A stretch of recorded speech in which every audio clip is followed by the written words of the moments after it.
أيها الذين آمنوا أطيعوا الله وأطيعوا الرسول وأولي الأمر منكم. Assalamualaikum warahmatullahi wabarakatuh.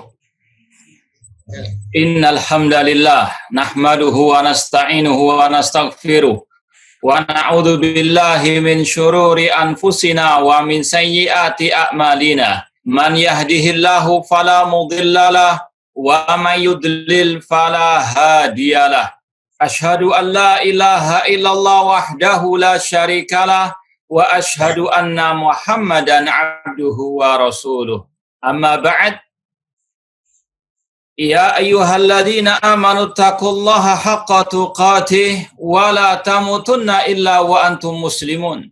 Ya ayyuhan nasu taqu rabbakumul ladzi khalaqakum min nafsin wahidah wa khalaqa minha zawjaha wa batha minhuma rijalan katsiran wa nisaa'a wattaqullaha alladzi tasaaluna bihi wal arham innallaha kana 'alaikum raqiba. Ya ayyuhalladzina amanu taqullaha wa qulu qawlan sadida yuslih lakum a'malakum wa yaghfir lakum dhunubakum wa may yuti'illaha wa rasulahu faqad faza fawzan 'azima.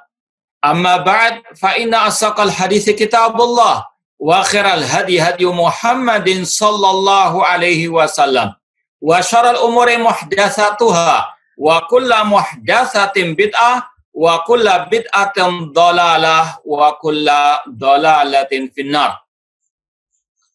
Ikhwani fillah wa akhwati rahimani wa rahmakumullah. Alhamdulillah, segala puji bagi Allah Subhanahu wa taala yang mempertemukan kita kembali dalam kajian kitab Al-Qawaidul Muthla fi Sifatillahi wa Asma'ihi Al-Husna oleh Fadilatul Syekh Muhammad bin Shalih Al-Utsaimin rahimallahu ta'ala. Semoga Allah Subhanahu wa ta'ala memberikan taufik dan kemudahan kepada kita untuk bisa memahami kitab yang sangat berharga ini. Dan kita ingatkan Al-Qaidatur Rabi'ah, kaidah yang keempat, ini agak sedikit susah. Ya. Banyak doa, semoga Allah memudahkan kita untuk bisa memahaminya. Cuma memang inilah namanya al-ilmu. Inna sanulqi 'alaika qaulan tsaqila.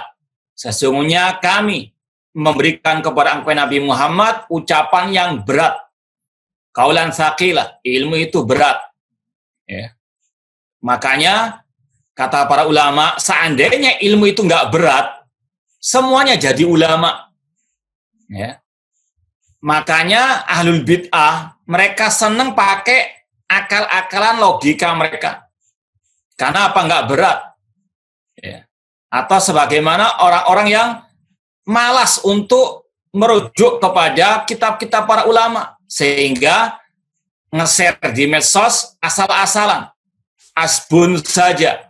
Karena apa? Mudah. Tapi kalau membawa al-ilmu itu berat. Inna sanulqi 'alaika qaulan tsaqila. Kata para ulama, seandainya ilmu itu mudah, tidak ada bedanya antara manusia. Semuanya jadi ulama, semuanya sama. Namun itulah hikmah Allah Subhanahu wa taala untuk menjadikan manusia berbeda-beda, di antaranya masalah al-ilmu. Sebagaimana Allah mengatakan, hal yastawil ladzina ya'lamuna wal ladzina la ya'lamun. Apakah sama orang yang punya ilmu dengan yang tidak punya ilmu? Tentunya jawabannya tidak sama. Maka kami mengharap antum sekalian untuk tetap konsentrasi, fokus, tinggalkan ya pikiran-pikiran yang lain. Sekali lagi, sejenak kita memahami ilmu yang sangat mulia ini, ilmu tentang nama-nama dan sifat-sifat Allah Subhanahu wa taala. Baik, kita mulai Al-Qaidatur Rabi'ah. Yaqulu Asy-Syaikh Muhammad bin Shalih Al-Utsaimin rahimahullah. Beliau berkata, dalalatu asma'illahi ta'ala ala dzatihi wa sifatihi takunu bil mutabaqati wa bit tadammuni wa bil iltizami. penunjukan nama-nama Allah akan zatnya dan sifatnya itu dari 3 sisi. Ya.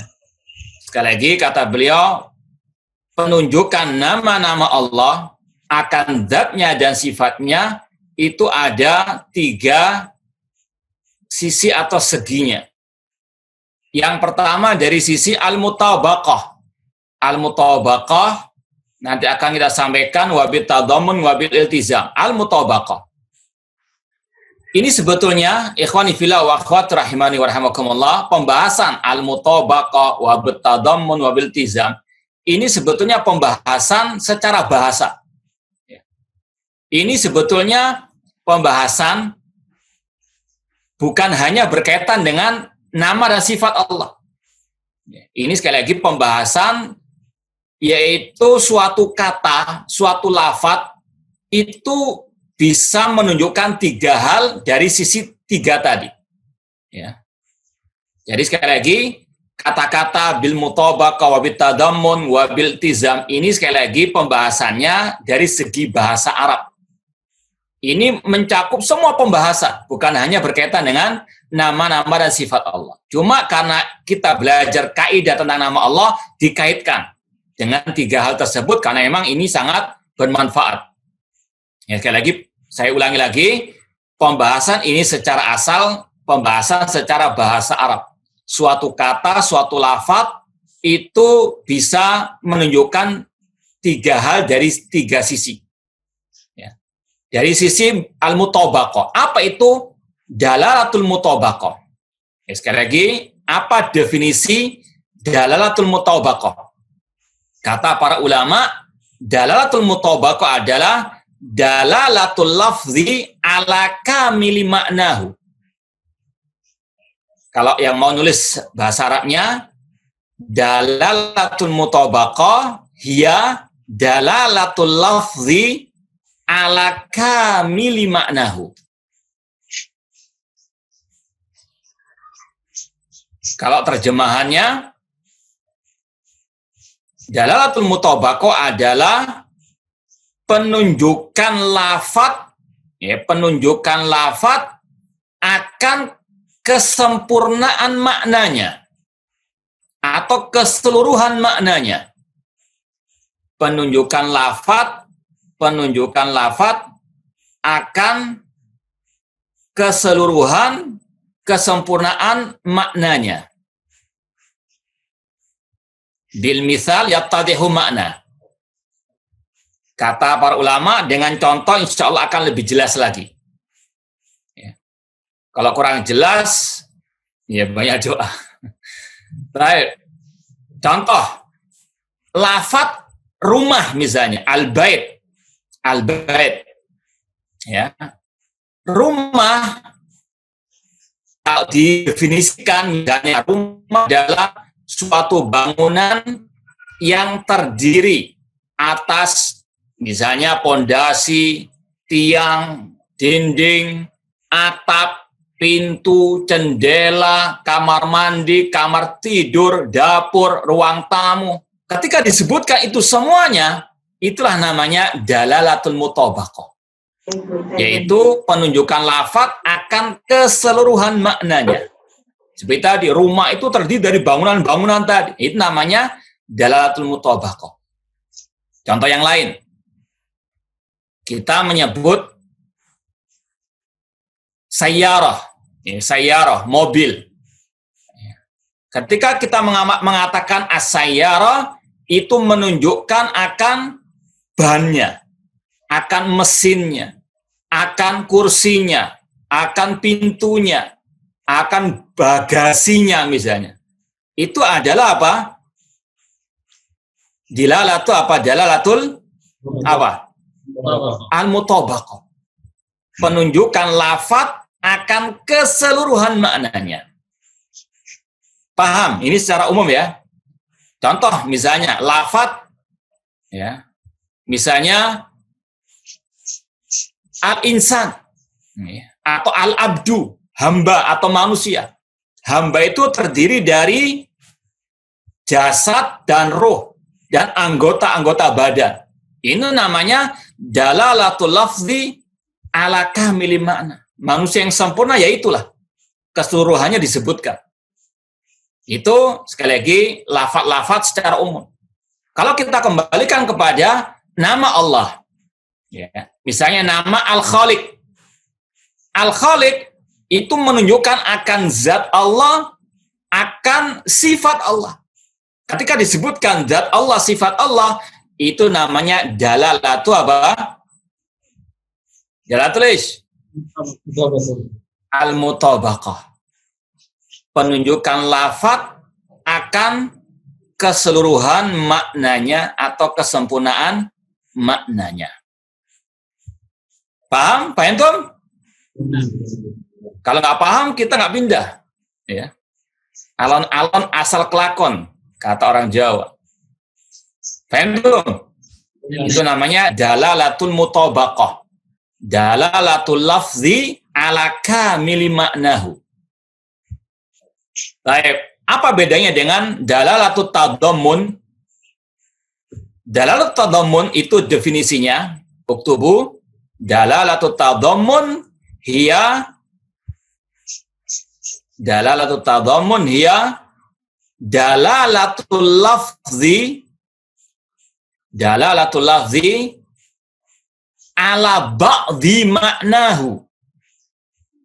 Dalalatul lafzi ala ba'di au juz'i maknahu.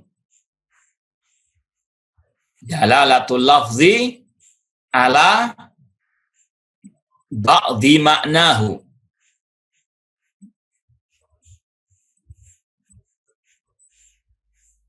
Artinya penunjukan lafaz, ya, dalalatul tadammun hiya atau adalah penunjukan lafaz akan sebagian maknanya. Penunjukan lafaz akan sebagian apa? Maknanya. Baik, bil misal yattadihul makna. Dengan contoh insya Allah akan lebih terang lagi. Seperti tadi, rumah misalnya. Kalau kita mengatakan al-baitu yatadammanu asasahu, misalnya. Rumah itu mencakup pondasinya. Ketika disebutkan kata-kata pondasinya saja, ini namanya apa? Dalalatu at-tadammun. Kalau disebutkan sebagiannya saja, sebagian dari bagian-bagian rumah, itu namanya dalalatu at-tadammun. Mobil tadi as-sayyara, ketika disebutkan ajalatu sayyara, bannya mobil, ya, maka itu dalalatu apa? Tadammun atau mutabaqah? Tadammun. Ketika disebutkan sebagiannya saja.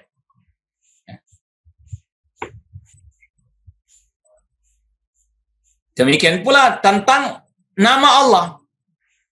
Misalnya nama Al-Khaliq tadi. Nama Al-Khaliq ketika disebutkan Al-Khaliq, ya, atau Ismul Khaliq, yatadammanu wasfa atau yatadammanu wasfan lillahi azza wa jalla. Ketika disebutkan bahwasanya nama Allah Al-Khaliq itu mengandung sifat Allah, yaitu sifat Al-Khalqu. Maka itu menunjukkan dalalatu apa? Tadammun atau mutabaqah? Tadammun ketika disebutkan satu saja bagiannya. Kalau tadi kan yang mutabaqah disebutkan Al-Khaliq menunjukkan akan zat Allah, menunjukkan akan sifat Allah. Disebutkan dua-duanya, sifat dan zat. Ketika disebutkan salah satunya saja, itu namanya dalalatu at-tadammun. Paham, Tom? Nah. Paham, Tom, enggak? Baik, kita pindah kepada dalalatu al-iltizam. Dalalatul iltizam adalah dalalatul lafzi ala amrin kharijin maknahu. Dalalatul lafzi Dalalatul lafzi ala amrin kharijin makna.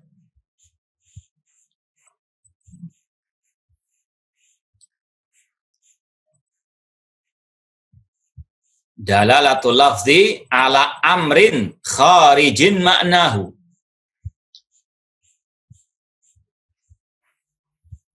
Terjemahannya atau artinya, dalalatul iltizam adalah penunjukan lafaz akan sesuatu, penunjukan lafaz akan sesuatu yang di luar maknanya, makna sesuatu itu. Penunjukan lafaz akan sesuatu yang di luar maknanya, makna sesuatu itu.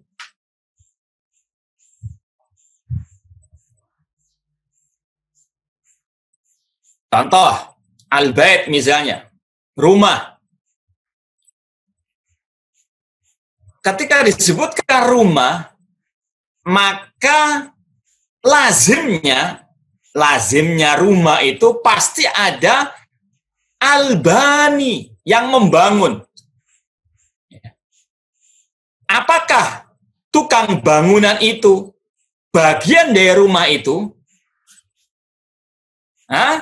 Di luar rumah itu dia bukan atapnya, dia bukan pintunya, tapi dia yang membangun, dia di luar daripada bangunan rumah itu sendiri. Itu namanya dalalatu al-iltizam. Dalalatu al-iltizam. Lazimnya, melazimkan. Ya. Misalnya, insya Allah semua sudah sarapan kan? Sudah sarapan belum? Yang belum minta kemudir ya. Baik. Makanan, misalnya makanan. Ya, kalau disebutkan makanan, lazimnya ada yang memasak makanan itu. Ada tobakhnya. Itu namanya dalalatu apa? Iltizam, kelazimannya seperti itu. Kalau ada makanan, ada sarapan, berarti ada apa? Yang memasaknya. Namanya dalalatu apa? Iltizam. Penunjukan lafaz akan sesuatu yang di luar makna sesuatu itu. Sarapan. Ya. Koki, tukang masak, bukan bagian daripada apa? Makanan itu. Kalau disebutkan misalnya nasi goreng, nasi pecel, ya. Coba misalnya korek, ya Syekh Ali, ajib. Kalau disebutkan nasi pecel, kalau dalalatul mutobaqah, kaifa tasrah? Mutobaqah terdiri dari nasi, peye, bumbu, sayur. Nah, Masya Allah, jazakallah khair. Kelihatannya nanti makan nasi pecel ya. Kalau disebutkan dalalatu tadammun saja, maka apa? Nasi pecel itu. Nasi, Ustaz. Nasi aja misalnya. Ada tadammun. Kalau disebutkan dalalatul iltizam, apa dari nasi pecel itu? Yang masak. Tukang masaknya. Faham dong? Ya. Kalau dikaitkan dengan sifat Allah tadi atau nama Allah Al-Khaliq, kita kembali kepada nama Al-Khaliq. Kalau dalalatul iltizam ada sifat-sifat Allah yang lain yang merupakan kelaziman dari sifat Al-Khaliq tadi. Di antaranya di sini disebutkan sifat al-ilmu wal qudrah. Karena kalau kita lihat kesempurnaan ciptaan Allah, kalau kita lihat kesempurnaan ciptaan Allah, Allah mengatakan dalam surat Yasin misalnya, wasyamsu tajril mustaqarraha, la syamsu yanbaghi an tudrikal qamara wal qamara yudrikul lail, la syamsu yanbaghi laha an tudrikal qamar. Tidak mungkin mata itu ketemu dengan bulan. Ini menunjukkan bagaimana penciptaan Allah yang sangat luar biasa, pengaturan yang luar biasa. Ini lazimnya seperti ini pasti di atas ilmu, pasti di atas kekuasaan Allah. Walillahil masalah. Jangankan Allah Azza wa Jalla.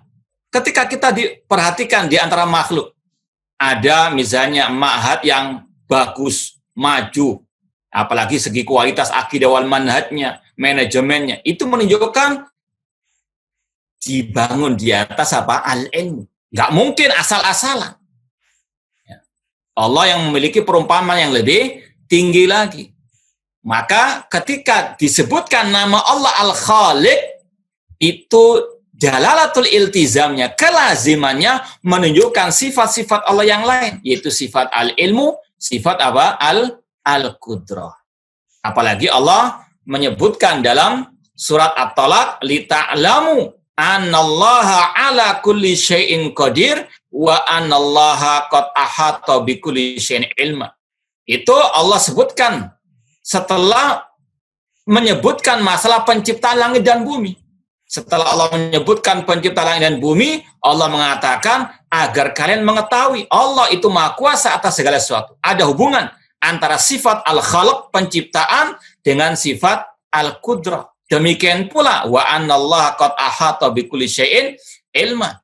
Bahwasanya sifat penciptaan itu ada kaitan dengan sifat al-ilmu. Itu namanya dalalatul iltizam. Ya, sifat al-khalq yalzam min sifatil khalqi sifatal qudrah wa sifata al-ilmi. Contoh yang lain misalnya sifat Allah Ar-Rahman misalnya, atau nama Allah Ar-Rahman. Ya, kalau disebutkan nama Ar-Rahman misalnya, kalau dalalatul mutabaqah, apa penjelasannya? Nah, man yujib. Yadul ala dzatillah wa yadul ala sifati ar-rahman. Ahsanta. Sifat ar-rahmah. Kalau dalalatul atadhammun, yadullu ala sifati ar-rahmah wahdaha. Wahdaha, ahsanta. Kalau dalalatul iltizamnya apa?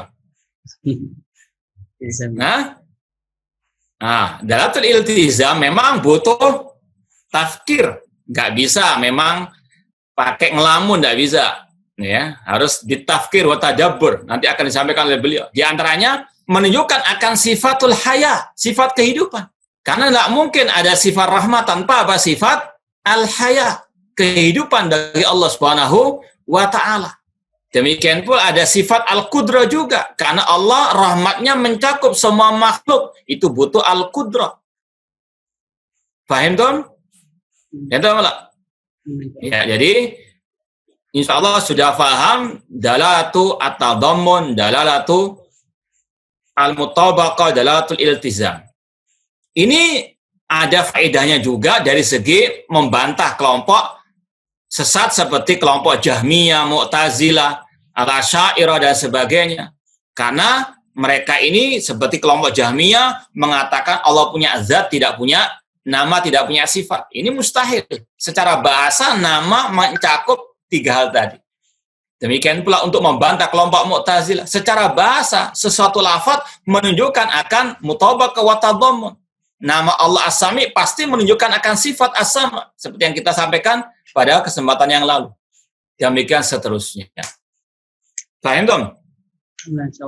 Jadi itu insya Allah sudah kita bahas, meskipun nggak harus kita baca ucapan Syekh Utsaimin, namun sudah paham. Nanti kalau kurang paham, ya bisa ditanyakan setelah kajian.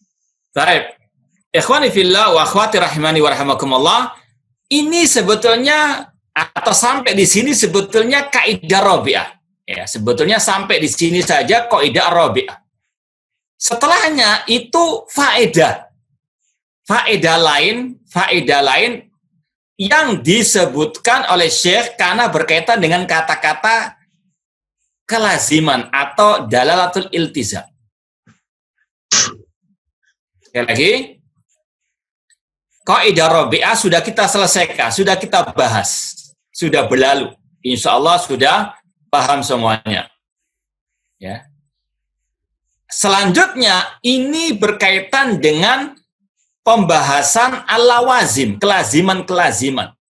Ya, karena tadi sudah dibahas ada dalalatu al-iltizam. Kalau kata para ulama, asyai' bisyai' yudhkar. Ya. Asyai' bisyai' yudhkar. Ada sesuatu keterkaitan antara yang tadi sudah dibahas dengan yang berikutnya ini. Meskipun tidak berkaitan dengan tauhid asma wa sifat. Meskipun tidak harus ya, tidak harus. Cuma bisa juga dikaitkan. Jadi pembahasan kaidah roba ini ada dua pembahasan. Pembahasan inti dan pembahasan sampingan. Ya, namun mufidah jiddan. Kata Syekh tadi, ya, Syekh Muhammad bin Shalih Al-Utsaimin rahimahullah berkata, wa dalalatul iltizam mufidatun jiddan li talibil ilmi. Pembahasan tadi dalalatul iltizam, ini melazimkan itu, ini melazimkan ini, itu sangat bermanfaat sekali. Beliau tekankan mufidatun jiddan bagi penuntut al-ilmu. Idza tadabbaral makna, makanya tadi kita katakan perlu tadabbur, tafakkur, direnungkan. Ya, tentunya direnungkan dengan akal yang sehat, akal yang tidak menyelisih Al-Quran dan Sunnah Rasulullah SAW. Idza tadabbaral makna wa waffaqahu Allah Ta'ala fahman litalazum. Dan tentunya tidak cukup tadabbur, namun butuh taufik minallah. Nggak semua orang bisa. Ya, butuh apa? Taufik minallah azza wa jalla. Untuk memahami kelaziman-kelaziman itu. Nanti akan kita sampaikan beberapa contohnya. Fa innahu bidzalik yahsulu minad dalilil wahid ala masail katsira. Kalau dia sudah memahami dengan tadabbur tadi dan Allah berikan taufik, maka satu dalil itu bisa dipahami dari berbagai permasalahan. Satu ayat, satu hadis misalnya, itu bisa diambil kesimpulan yang sangat banyak sekali. Dari sisi yang tersurat atau yang tersirat. Tapi tadi, butuh tadabbur dari akal yang sehat. Akal yang tidak bertentangan dengan Al-Quran dan Sunnah, dengan pemahaman para salafus saleh, dan Allah berikan taufik. Makanya kalau kita perhatikan ya, kalau kita baca buku-buku para ulama, dalam kitab tafsir, kitab hadis atau syarah hadis, terkadang dua ulama misalnya, satu ulama bisa mengambil faedah 10 atau 10 faedah dari satu hadis. Yang satu cuma 5. Itu semuanya dengan apa tadi? Tadabbur dan taufik minallahi azza wa jalla. Contoh ya. Abdullah bin Abbas radhiyallahu anhuma, beliau termasuk sahabat junior, namun ketika Rasul mendoakan beliau dan doa Rasul mustajab, beliau menjadi ahli tafsir dari kalangan sahabat. Beliau pernah mentafsirkan satu surat pendek yang belum pernah terbetik dalam benak sahabat-sahabat yang senior. Siapa yang tahu kira-kira surat apa itu? Surat pendek. Ya. Abdullah bin Abbas tahu tafsir yang mendalam, yang tersirat, yang merupakan kelaziman dari tafsir surat tersebut. An-Nasr. Ya. Kalau kita baca dari awal sampai akhir, ya, idza jaa nasrullahi wal fath dan seterusnya, nggak ada masalah apa berkaitan dengan umur Rasulullah usia Rasulullah wasallam. Tapi beliau diberikan taufik oleh Allah mentafsirkan yang belum pernah ditafsirkan oleh seorang pun dari senior para sahabat. Kata beliau adalah apa? Ya, menunjukkan akan dekatnya wafatnya Rasulullah wasallam. Karena apa? Tadi sudah dibukakan Fathu Mekah, manusia sudah masuk Islam, kemudian Allah perintahkan beliau untuk istighfar dan sebagainya. Ini lazimnya menunjukkan dekatnya wafatnya Rasulullah wasallam. Ini yang namanya apa? Kata Syekh Utsaimin tadi, kalau orang itu betul-betul memahami dalalatul iltizam, ini mufidah jiddah. Baik dalam masalah akidah, masalah ya al-ibadah atau ahkam asyariyah. Contoh yang lain kata para ulama. Kalau dari ayat ya, dari ayat Allah berfirman tentang masalah puasa. Ya. Fal'ana bashiruhunna wabtaghu ma kataballahu lakum wa kulu washrabu hatta yatabayyana lakumul khaytul abyadu minal khaytil aswadi minal fajr. Ini terutama bagi yang sudah menikah ya. Yang belum banyak doa. Kata para ulama, ini masalah berkaitan dengan al-jima.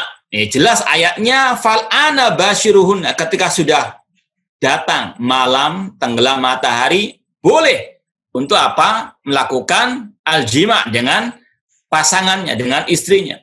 Fal'an bashiruhunna. Itu yang tersurat begitu. Cuma berkaitan bolehnya apa? Al-jima. Tapi ada ulama yang mengambil istimbat, kesimpulan dari ayat itu, kelaziman dari ayat itu ketika Allah mengatakan wakulu washrabu, itu ada kaitan antara basyiru wakulu washrabu hatta yatabayyan, sampai datangnya fajar shadiq. Kalau masalah makan minum jelas sudah pembahasannya. Boleh makan sahur sampai terdengar azan. Azan subuh, bukan azan zuhur ya. Azan subuh. Nah, tapi itu yang tersurat. Kata ulama ada yang tersirat di situ. Yaitu apa? Bolehnya orang itu dalam keadaan junub ya, setelah jima sampai waktu subuh. Paham?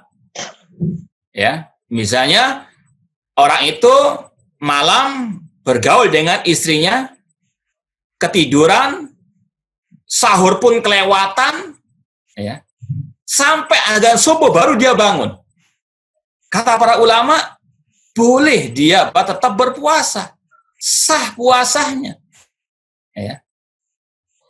Tidak haram dia dalam keadaan junub ketika azan subuh belum mandi besar. Karena ayatnya apa? Bashiruhunna kulu washrabu hatta yatabayyana lakumul khaytul abyad minal fajr. Ya, minal khayt wa kulu washrabu hatta yatabayyana lakumul khaytul abyadu minal khaytil aswadi minal fajr. Ya. Itu mungkin sebagian kita nggak terpikir, tapi itulah ulama dengan tadabbur mereka. Ya, diberikan Allah Subhanahu wa taala akal yang sehat, akal yang jernih, Allah berikan taufik, ada istimbat, kelaziman dari ayat itu mengatakan boleh seseorang itu atau tidak haram orang itu dalam keadaan junub pas waktu adzan apa? Subuh. Faham dong? Kenapa enggak? Itu kelaziman dari ayat tadi. Itu faedah orang paham dalalatul iltizam. Itu dari ayat ya, dari ayat. Contoh lain dari hadis. Rasul SAW bersabda,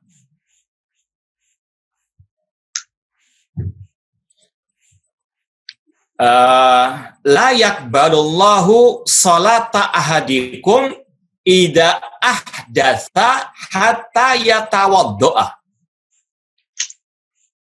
Allah tidak menerima salat salah seorang di antara kalian ketika dia hadas, ya, terutama hadas kecil ya, keluar angin atau dia baru kencing misalnya, sampai dia berwudu. Sampai dia apa? Berwudu. Dohirnya hadis yang tersurat dari makna hadis, mantukuhu istilahnya, kata para mantukuhu, itu hanya mengatakan wajib orang itu ketika hadas untuk berwudu. Itu hukum toharoh. Wajibnya apa? Berwudu kalau mau sholat. Kalau mau sholat wajib berwudu ya ketika dia apa? Sudah ada hadas. Itu yang tersurat, tapi ada di situ yang tersirat yang merupakan dalalatul iltizam, kelaziman dari hadis itu. Apa itu? Kata para ulama, di situ ada dalalatul iltizam, yaitu orang tersebut kalau mau sholat, tidak wajib wudhu selama tidak ada hadas meskipun dia seharian tidak berwudhu. Boleh dia sholat 5 waktu, misalnya sholat subuh, sebelum sholat subuh dia wudhu. Kemudian dia i'tikaf di masjid. Sampai isya dia tidak hadas, tidak keluar hadas, maka sah sholatnya. Paham? Jadi boleh dia sholat sampai dari seharian, cuma wudhu sekali. Paham? Paham enggak? Karena hadisnya apa? Lazimnya idza ahdatsa. Kalau dia hadas, wajib wudhu kalau mau sholat. Berarti kalau enggak hadas, enggak masalah, enggak wudhu dia. Sampai meskipun 10 hari 10 malam misalnya. Mungkin waliullah. Sampai berulang-ulang dia sholat enggak wudhu kecuali sekali saja. Itu kelaziman hadis tadi. Idza ahdatsa hatta yatawadda. Paham? Jadi kata Syekh, ini ucapan beliau, dan juga kita perhatikan beliau ini termasuk yang mengamalkan hal ini sendiri, merasakan hal ini sendiri. Beliau termasuk yang dikatakan bahrul ilmi lah, luas ilmunya. Termasuk faqih hadil ummah, faqihnya umat ini. Kalau kita baca buku beliau, istimbatatnya beliau luar biasa. Satu hadis, satu ayat bisa beliau tafsirkan syarah seluas-luasnya. Tadi karena beliau memahami betul dalalatu al-iltizam. Paham? Nah. Baik, ikhwani fillah wa akhwati rahimani wa rahimakumullah, kita bahas pembahasan yang berikutnya tentang kelaziman dari kalamillah wa kalami Rasul sallallahu alaihi wasallam. Jadi sekali lagi pembahasannya masih berkaitan dengan at-talazum, kelaziman.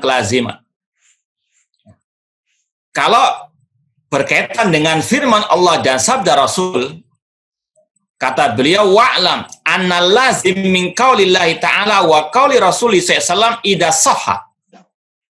Ketahuilah sesungguhnya kelaziman dari firman Allah, dari sabda Rasulnya, idza sahha, jika sahih. Kalau hadis, kalau sahih matannya, sanadnya, dan juga idza sahha. Sahha di sini kalau betul-betul pemahamannya. Nah, ini betul-betul harus dikasih catatan kata-kata idza sahha. Kalau benar pemahamannya, kalau benar sanadnya, kalau berkaitan dengan al-hadis. Karena nanti akan disampaikan banyak orang-orang yang mengklaim ini kelaziman firman Allah, ini kelaziman sabda Rasul, padahal pemahamannya yang keliru. Contoh ahlul bid'ah tentang sifat-sifat Allah. Mereka mengatakan kalau kita menetapkan Allah itu istiwa tinggi di atas arsy, kelazimannya Allah butuh arsy. Kita katakan tidak, ini bukan kelaziman yang sahih. Karena pemahaman Anda yang keliru. Itu tertolak, itu bukan kelaziman firman Allah, bukan kelaziman sabda Rasul. Paham tuh? Ya? Nah, makanya ditekankan di sini catatan yang penting sekali. Idza sahha an yakuna laziman. Kalau itu betul memang itu kelaziman dari firman Allah sabda Rasul sallallahu alaihi wasallam. Seperti ayat tadi tentang masalah al-jima' tadi, wa basyiruhunna wa fal'an basyiruhunna. Itu kelaziman yang hak. Fahuwa hakun. Kalau itu kelaziman firman Allah, kelaziman sabda Rasul, jika pemahamannya benar, penempatannya benar, maka itu pasti benar. Contoh misalnya Allah mengatakan, ya ayyuhan nas su'budu rabbakum, wahai manusia ibadahilah Rabb kalian, sembahlah Allah. Lazimnya apa dari ayat ini? Meninggalkan semua sesembahan selain Allah. Ya. Ini kelaziman yang hak. Apalagi jelas ayat-ayat yang lainnya berkaitan dengan wa'budullaha wa la tusyriku bihi syai'a. Beribadahlah kepada Allah, jangan berbuat syirik. Demikian pula misalnya Allah Subhanahu wa taala melarang kita untuk memakan harta riba misalnya. Maka kelazimannya untuk kita memakan dari yang halal. Ini lazimnya demikian. Kelaziman firman Allah, lazimnya sabda Rasul itu pasti hak. Kalau hadis misalnya, hadis Rasul mengatakan, alaikum bisunnati, peganglah sunnahku. Kelazimannya apa? Meninggalkan yang menyelisih sunnah Rasul sallallahu alaihi wasallam. Rasul mengatakan, alaikum bisunnati wa sunnatil khulafa rasyidin, peganglah sunnahku dan sunnah para khulafa rasyidin. Kelazimannya wajib mencintai khulafa rasyidin. Karena kita diperintahkan mengikuti mereka. Bagaimana dibolehkan mencela mereka? Ini kelaziman yang berasal dari firman Allah, dari sabda Rasul. Dan itu hak ketika didasari oleh pemahaman yang apa? Yang hak. Contoh yang sudah kita lewati kapan lalu, tentang ayat potong tangan. Ayat potong tangan yang diakhiri dengan innallaha azizun hakim wasariqu wasariqatu faq, tangan mereka sebagai balasan dari Allah. Allah Maha Perkasa lagi Maha Bijaksana. Lazimnya ayat ini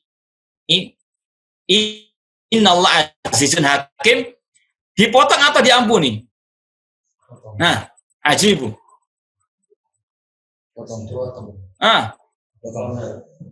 Dipotong tangannya. Itu kelaziman dari firman Allah, innallaha azizun hakim. Kalau Allah mengatakan innallaha ghafur rahim, berarti nggak boleh dipotong tangannya karena Allah ghafur rahim. Itu kelaziman firman Allah yang sudah kita lewati.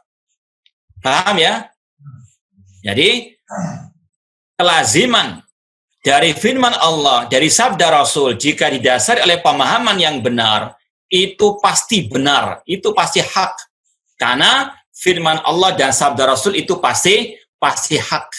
Ya, kata beliau, fahuwa hakun, wa dzalika li anna kalamallah wa rasuli haqqun. Yang demikian itu karena firman Allah sabda Rasul itu hak. Wa lazimul haqqi haqqun. Kelaziman yang hak itu pasti hak. Ya. Wali'an Allah Ta'ala alimun bima yakunu laziman min kalami wa kalami rasulihi fayakunu muradan. Dan Allah Maha tahu apa yang merupakan kelaziman dari firman-Nya, dari sabda Rasulnya, maka itu yang dimaksud oleh Allah Subhanahu wa Ta'ala. Ini faedahnya memahami kelaziman-kelaziman dari firman Allah dan sabda Rasul sallallahu alaihi wasallam. Itu kelaziman dari firman Allah, kelaziman dari sabda Rasul sallallahu alaihi wasallam. Wa amal lazim min qauli ahadin siwa qaulillahi wa rasulihi falahu salasu halat. Adapun kelaziman dari ucapan selain firman Allah, selain sabda Rasul, itu ada 3 keadaan. Ada 3 keadaan. Ada 3 keadaan. Baik, ya. Ana mengatakan, ini contoh untuk mendekatkan pemahaman saja. Ana mengatakan kepada antum, misalnya kemarin, sausafir ghadan ila Jakarta misalnya. Ana mengatakan ana akan safar ke Jakarta besok. Ya. Mungkin banyak pemahaman di antara antum. Banyak ya gosip. Ada yang mengatakan, wah berarti besok kajian Qawaidul Muslah libur. Wah senang ana bisa liburan. Antum melazimkan sendiri.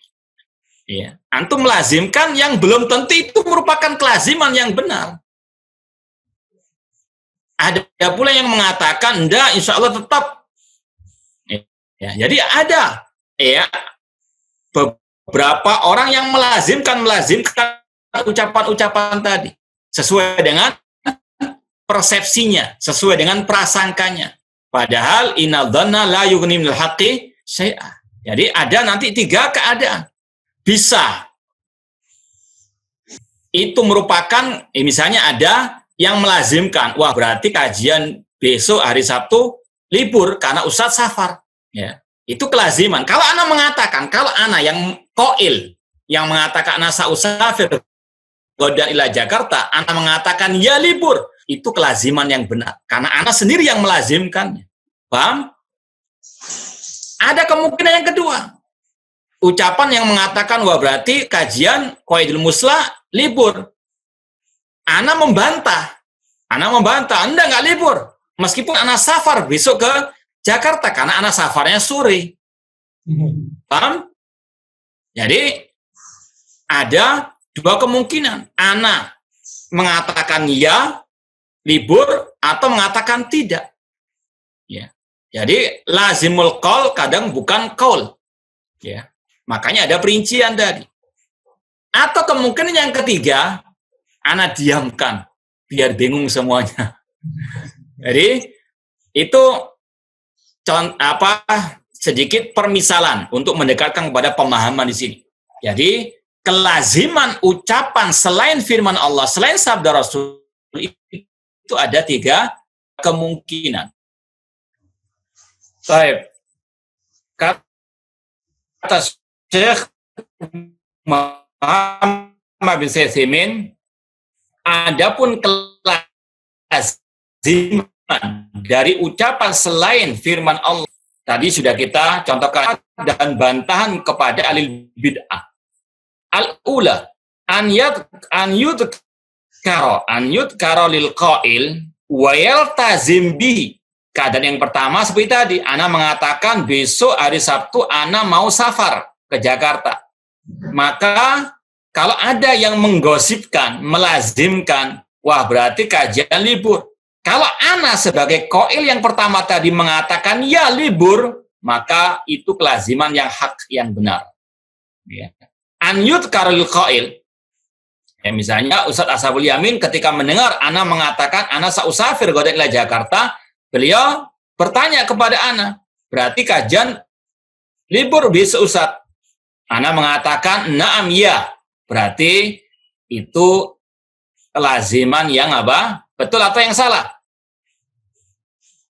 Sahih. Yang sahih, yang benar. Li'anna madha, karena ana altazim, karena ana melazimkan juga, membenarkan juga kelaziman itu. Nah, ini masalah sifat Allah. Contoh, ketika ada ahli bid'ah mengatakan kepada ahli sunnah, an yudkaril qail wa yaltazim bihi, mislu an yakula man yanfi sifat al-fi'liyah, seperti contoh orang-orang yang nafikan atau mentakwilkan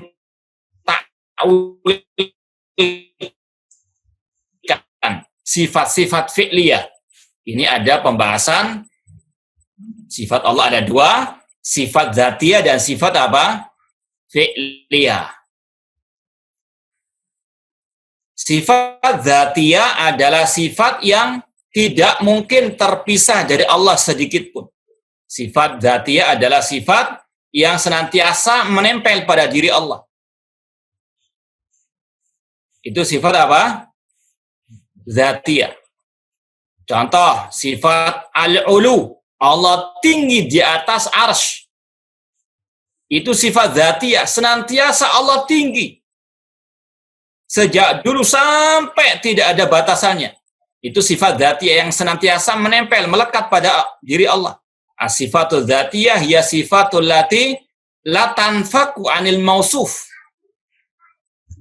Ya. Adapun sifat fi'liyah, contoh sifat an-nuzul ila samai dunya, turun ke langit dunia. Itu sifat fi'liyah. Ini yang tadi dibahas, sifat fi'liyah. Sifat Allah turun ke langit dunia. Ya. Kenapa? Apa sifat fi'liyah itu? as-sifatul lati tata'allaqu bimasyiatillah. Yaitu sifat yang berkaitan dengan kehendak Allah. Sifat yang berkaitan dengan kehendak Allah. Kapan Allah berkehendak, Allah berbuat, tersifati dengannya. Jika Allah nggak berkehendak, tidak tersifati dengannya. Contoh tadi, sifat Allah turun ke langit dunia, itu sifat fi'liyah. Karena berkaitan dengan kehendak Allah, yaitu Allah turunnya sepertiga malam terakhir. Itu sifat apa? Al-fi'liyah. Paham, Tom? Dan masih banyak lagi contoh-contoh yang lain. Cuma ini karena lewat saja kita sebutkan apa itu sifat dzatiyah, sifat fi'liyah. Ada orang-orang ahli bid'ah yang menafikan, menolak sifat-sifat fi'liyah. Seperti sifat Allah turun, sifat istiwa di atas arsy. Orang-orang itu mengatakan kepada ahlu sunnah, kepada salafi, atau kalau istilah mereka wahabi, mereka mengatakan, yalzamu min isbatika asifat fi'liyah lillahi azza wa jalla an yakuna min af'alihi ma huwa hadithun. Kata mereka kepada salafi wahabi, melazimkan kalian ketika kalian mengatakan Allah punya sifat turun ke langit dunia, maka ada di antara sifat Allah, perbuatan Allah yang hadis. Hadis itu yang baru, mutajaddid. Ya. Saya ulangi lagi, ada ahli bid'ah mengatakan kepada salafi, kalau kalian mengatakan Allah itu turun ke langit dunia sepertiga malam terakhir, berarti ada perbuatan Allah itu yang baru, yang hadis, mutajaddid. Ini ahlu bid'ah melazimkan kepada siapa? Kepada siapa? Nah, ahlu sunnah kepada salafi. Sekarang itu kelaziman yang hak atau batil? Ana mau tanya dulu ke antum. Saya ulangi lagi. Ahlul bid'ah mengatakan, kalau kalian menetapkan sifat fi'liyah, seperti sifat Allah turun ke langit dunia seperti malam terakhir, Allah istiwa di atas arsy, berarti ada perbuatan-perbuatan Allah itu yang hadis, yang baru. Jawabannya apa? Ini kelaziman yang benar atau yang salah? Nah, baik. Itu kelaziman kata Syekh, fayakulul musbit, berkata salafi ahlussunnah wal jamaah, naam wa ana altazim bidzalik, iya benar, itu yang aku pegang erat, itu kelaziman yang hak, yaitu bahwasanya ada perbuatan Allah yang hadis, itu bukan sesuatu yang batil, itu benar, ya. Naam wa ana altazim bidzalik fa inna Allah ta'ala lam yazal wa la yazal fa'ala lima yurid. Karena Allah sendiri yang mensifati dirinya, senantiasa Allah itu berbuat apa yang dia kehendaki. Allah fa'ala lima yurid wala nafada li aqwali wa af'ali. Dan perbuatan Allah, perkataan Allah tidak pernah habis-habisnya, ya. Dalilnya tadi surat Al-Kahfi sama surat Luqman. Ikhwani fillah wa akhwat rahimani wa rahimakumullah. Ini kita mau sedikit tambahkan lagi penjelasan tentang sifat fi'liyah. Tentang sifat fi'liyah. Sifat fi'liyah tadi kita sampaikan adalah sifat yang berkaitan dengan kehendak Allah. Kapan Allah berkehendak, Allah tersifati. Jika tidak berkehendak, Allah tidak tersifati dengannya. Contoh yang lain, sifat al-kalam. Sifat apa? Al-kalam di sini. Tentang ayat tadi, dua ayat tadi berkaitan dengan kalam Allah. Ada istilah ulama, sifat kalam itu qadimun nau hadisul ahad.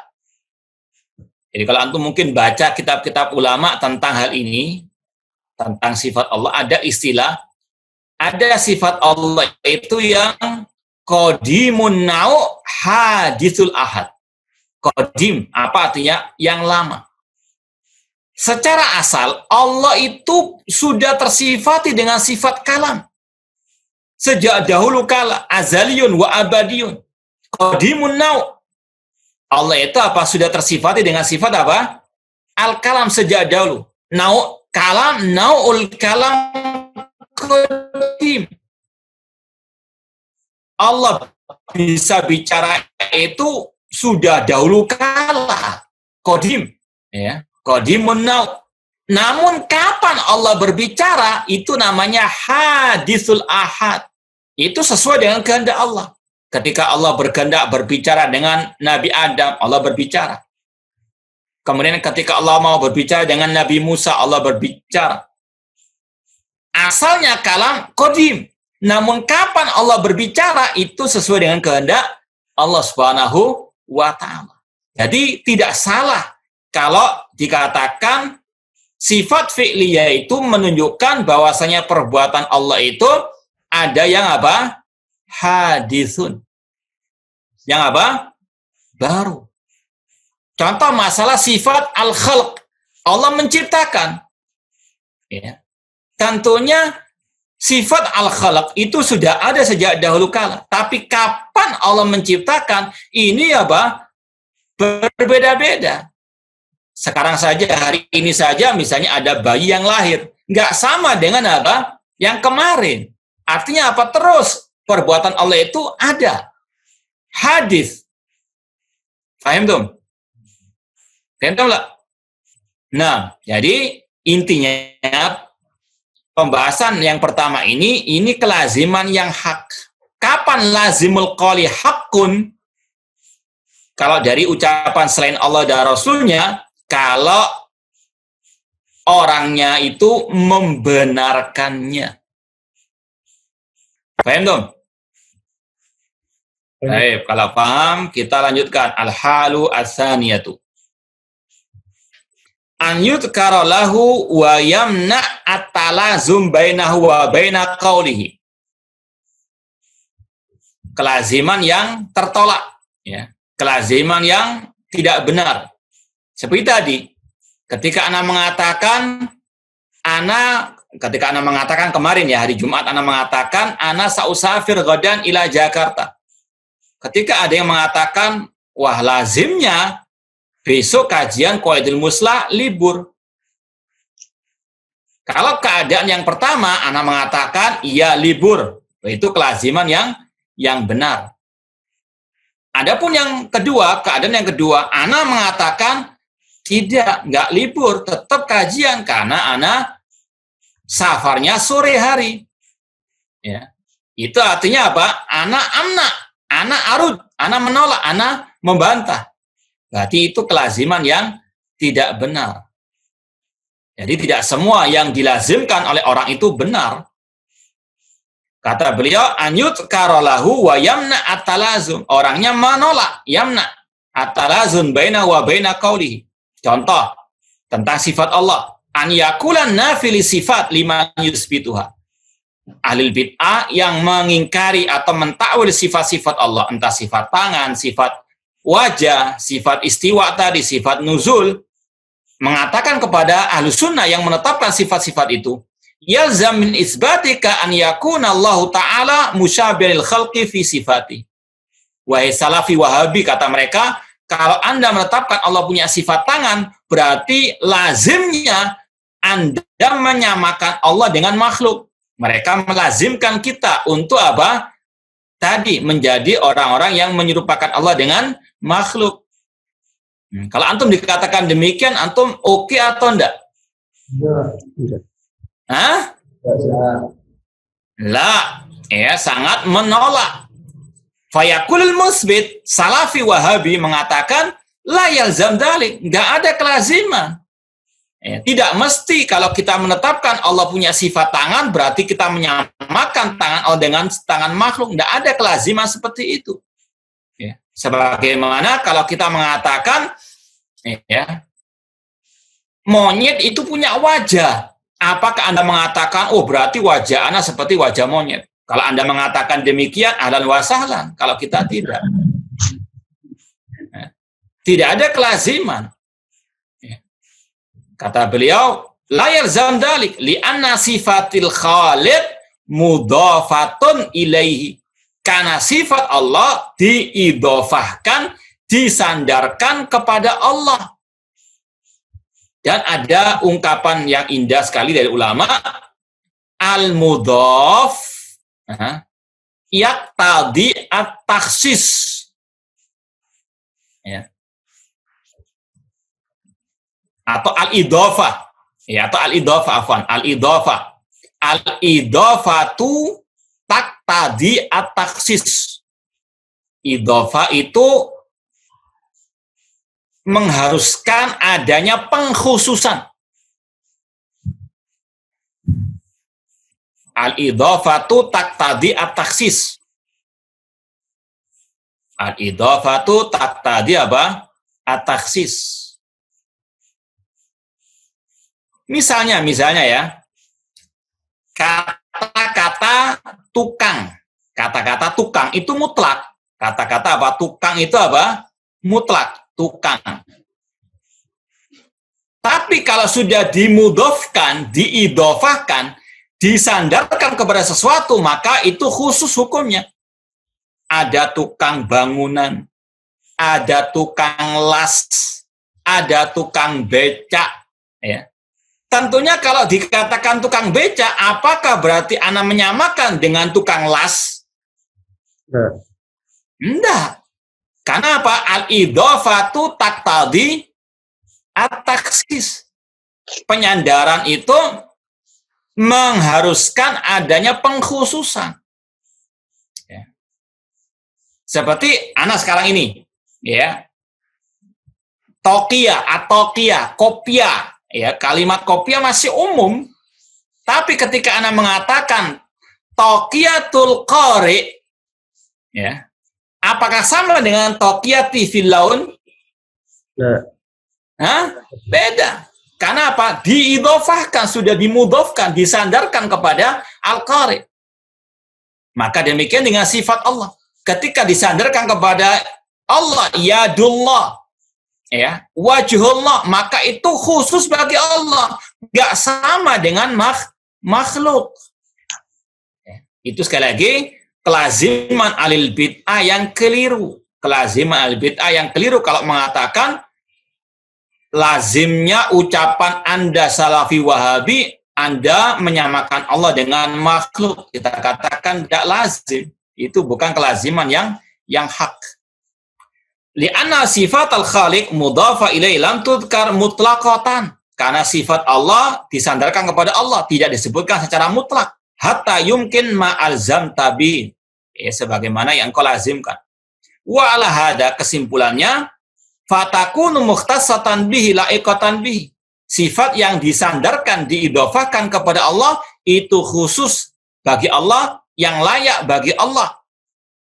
Kama annaka ayyuhan nafi, sebagaimana engkau wahai ahlul bid'ah yang menolak sifat Allah, kalian menetapkan Allah punya zat. Kalau mereka menolak zat Allah, kafir mereka. Kalian menetapkan zat Allah. Wa tamna an yakuna musyabil khalqi fi dzatihi. Dan kalian mengatakan zat Allah enggak sama dengan zatnya makhluk. Fa'ayu farkin baina zati wa sifat. Kita lazimkan kepada mereka sendiri. Ini senjata makan tuan mereka. Maka kita katakan berarti Anda ini juga menyerupakan Allah dengan makhluk. Karena Anda menetapkan zat Allah dengan zat. Karena Anda menetapkan zat Allah, berarti Anda menyerupakan zat Allah dengan zat makhluk. Kalau mereka mengatakan, oh enggak, beda zat Allah dengan zat makhluk. Maka demikian pula sifat Allah nggak sama dengan sifat apa? Makhluk. Ya, itulah kalau kita katakan manhaj mincela-mincelinya ahlul bid'ah. Ya, mincela-minceli itu sifatnya ahlul bid'ah. Contoh seperti ini, mereka melazimkan kita ketika kita menetapkan sifat Allah, sifat wajah, sifat tangan, oh berarti kita ini menyerupakan Allah dengan mereka sendiri menetapkan misalnya sifat kalam, sifat yang 7 lah. Ya, mereka menetapkan Allah punya sifat kalam, sifat al-haya, sifat al-ilmu asam. Kita katakan kalian berarti menyamakan Allah dengan makhluk. Karena makhluk juga punya sifat kehidupan. Makhluk juga punya sifat pendengaran, sifat ilmu al-kalam. Mereka akan mengatakan beda 7 sifat itu dengan sifat makhluk. Apa bedanya dengan sifat-sifat tangan tadi? Ya. Kalian tetapkan semuanya atau kalian apa? Tolak semuanya. Kalau sebagian Anda tetapkan, kalau yang lain Anda nafikan, Anda mencela-menceli. Nah, itulah sifatnya ahli bid'ah, mencela-menceli. Baik. Fahimtum? Al-hala ats-tsaniyah? Fahimtum? Baik, kita tutup dengan al-halus tsalitsah biar enggak tambah bingung. Atau biar tambah bingung ya, al-halus tsalitsah. Al-halus tsalitsah, keadaan yang ketiga, kondisi yang ketiga tentang kelaziman tadi, an yakuna lazim maskutan anhu. Kelazimannya didiamkan. Seperti tadi, ana mengatakan pada hari Jumat kemarin, ana sausafir ila Jakarta godan. Kalau ana mengatakan besok berarti libur kajiannya, berarti itu lazim yang benar, kelaziman yang benar. Kalau ana menolak, berarti itu kelaziman yang tidak benar. Tapi kalau ana diamkan saja, gosip itu menyebar. Oh, berarti kajian itu besok libur, ada yang mengatakan tidak. Ana biarkan ana diamkan. Berarti itu hukumnya yang ketiga ini. Fala yadhkur bil iltizam walaman, ana enggak mengiyakan, tidak pula menolak. Fahukmu fi hadil hal, keadaannya, hukumnya alla yunsab ilal qail. Maka enggak boleh dinisbatkan kepada yang mengatakannya. Maka enggak benar kalau ada salah satu dari antum misalnya kemarin mengatakan kajian besok libur kata Ustaz Abdurrahman Thayyib. Misalnya, kalau misalnya ana sekali lagi saya ulangi, ana kemarin misalnya hari Jumat mengatakan ana sausafir ila Jakarta godan. Ana akan safar ke Jakarta besok hari Sabtu. Ada dari antum yang melazimkan, oh berarti kajian libur. Antum sebarkan dengan mengatakan Ustaz Abdurrahman Thayyib mengatakan kajian besok libur. Ketika diinterogasi oleh mudir, dari mana itu? Dari ucapannya Ustaz besok safar. Lazimnya kan libur besok. Nah, ini nggak benar. Karena anak sendiri yang mengatakannya nggak pernah membenarkan ucapannya dia. Paham dong? Ya, jadi ini kelaziman yang ana diamkan, berarti tidak boleh antum menisbatkan ucapan kelaziman itu kepada anak. Ya. Fahukmu fi hadil hal alla yunsab ilal qail. Tidak boleh kelaziman itu dinisbatkan kepada yang mengatakannya. Li'annau yahtamil lau dzukira lahu an yaltazim bi au yamna at-talazum. Karena banyak kemungkinan kalau ana tadi ana diamkan, banyak kemungkinan bisa kajian libur, bisa tidak, atau ada keadaan yang lainnya. Wa yahtamil lau dzukira lahu fatabayyan lau luzumuhu wa butlanuhu an yarji an qawlihi li anna fasadal lazim yadullu ala fasadil malzum. Jadi ada 3 keadaan kalau ana diam. Ya, kalau ana diamkan kelaziman tadi itu sekali lagi ada 3 keadaan lagi. Bisa ana okekan, bisa ana tolak, atau bisa jadi ana hapus, ana rujuk dari ucapan ana usafir misalnya. Bisa jadi ana merujuk, oh sudah ana nggak jadi musafir karena kajian hari Sabtu akan berlangsung insya Allah. Jadi banyak kemungkinan. Intinya kalau sang qail yang mengatakannya pertama kali itu diam, jangan dilazimkan sesuatu yang memang tidak dikatakan oleh yang mengatakannya pertama kali tadi. Karena kata beliau li anna fasadal lazim yadul ala fasadi al malzum. Bisa jadi orang itu mengatakannya mungkin dia lupa kalau ada kajian sehingga dia mau safar. Bisa jadi dia tunda safarnya misalnya. Contoh yang lain, ahlul bid'ah mengatakan kalian as-salafi senantiasa membacakan kullu bid'atin dhalalah, setiap bid'ah sesat, wa kullu bid'alatin finnar, setiap yang sesat pasti di neraka. Maka melazimkan ini, Anda ini salafi senantiasa mengatakan orang muslim yang selain kalian pasti di neraka. Ya. Kan begitu syubhat mereka. Untuk membuat lari manusia dari dakwah salafiyah mubarak. Padahal kita cuma apa? Membacakan khutbatul hajah. Ya, khutbatul hajah itu seolah-olah apa? Ruqyah bagi mereka. Ya. Kepanasan kalau kita mengatakan kullu bid'atin dhalalah, apa itu sabda Rasul sallallahu alaihi wasallam. Kalau kita diamkan, maka tidak benar kalau mereka itu mengatakan apa? Ya, lazimnya vonis neraka kaum muslimin, tidak benar. Ya. Apalagi kita sudah menolak jelas-jelas ya ucapan mereka tersebut. Ya. Kemudian ada pula ucapan-ucapan yang orang yang mengucapkannya itu nggak sadar akan ucapannya. Seperti dalam sabda Rasul ketika seseorang yang kehilangan unta dan perbekalannya, ya. Kemudian dia mendapatinya kembali, seolah-olah dia mendapatkan kehidupan lagi, nggak jadi binasa, nggak jadi mati, dia mengatakan, Allahumma anta abdi wa ana rabbuk. Orang itu mengatakan, ya Allah, engkau adalah hambaku, aku adalah Tuhanmu. Kata Rasul, orang itu istilah Jawanya keperucut, tergelincir lisannya. Karena sangat senangnya. Mungkin ada orang yang semisal ini, sebagai teman kita, karena sangat gembiranya dia mengatakan seperti itu. Jangan antum melazimkan, ente kafir. Karena anta melecehkan Allah. Bisa jadi apa tadi kata Rasul, keliru. Bisa jadi ketika antum ingatkan, itu ucapan yang keliru. Antum apa gak dipikirkan ucapan itu? Baru dia sadar, oh iya anak salah. Nah ini berarti apa? Keadaan yang ketiga. Orang itu apa? Rujuk, ya anak cabut ucapan anak. Jadi sekali lagi, kelaziman itu harus ada perinciannya. Ini sekali lagi, ya semoga bisa dipahami. Kalaupun masih belum bisa ditanyakan atau didengarkan lagi kajiannya. Ada 2 pembahasan dalam bab ini. Pembahasan khusus tadi kaidah yang keempat dan kaidah berkaitan dengan al-lawazim. Insyaallah bermanfaat. Semoga Allah Subhanahu wa taala memberikan taufik dan pertolongan bagi semuanya untuk bisa memahaminya dengan baik dan benar. Wallahu taala a'lam. Jazakumullahu khairan atas ilmunya Ustaz. Subhanakallahumma wa bihamdika asyhadu an la ilaha illa anta astaghfiruka wa atubu ilaik. Wa sallallahu ala nabiyyina Muhammadin wa alihi wasallam. Assalamualaikum warahmatullahi wabarakatuh.